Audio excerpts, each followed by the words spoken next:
maladies chroniques, hospitalisation, médicaments. Quelles dépenses de santé pour les Français?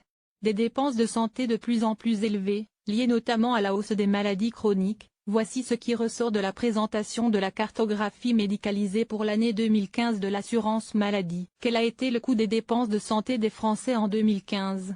La Caisse nationale d'assurance maladie des travailleurs salariés a répondu à cette question en présentant une cartographie médicalisée, afin de décrire au mieux les déterminants des dépenses de santé, en comprendre les évolutions et en maîtriser la progression. Plus précisément, cette analyse effectuée chaque année depuis 2012 a comme objet de quantifier, à partir des données du SNIERAM et du PMSI, quelles sont les pathologies ou les traitements les plus fréquents et les dépenses associées. Elle permet ainsi de révéler des tendances durables comme le nombre de malades ayant une ou plusieurs pathologies chroniques.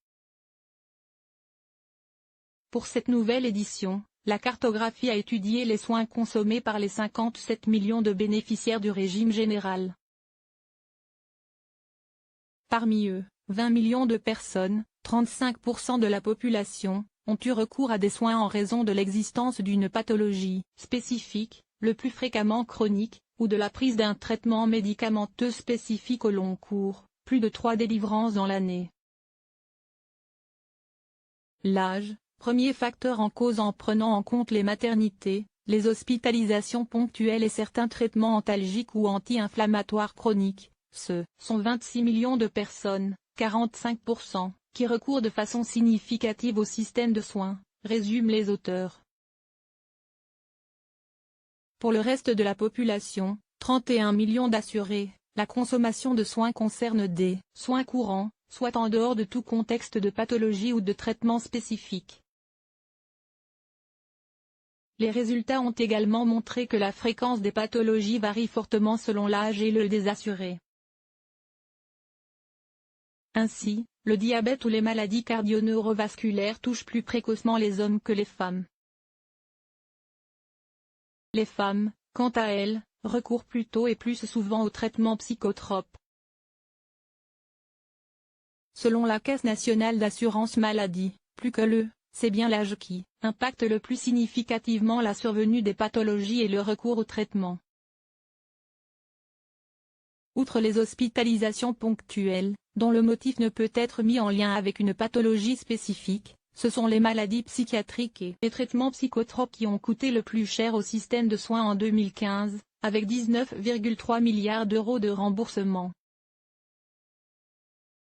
Viennent ensuite les cancers, 14,1 milliards d'euros, les soins courants, les maladies cardiovasculaires et le diabète.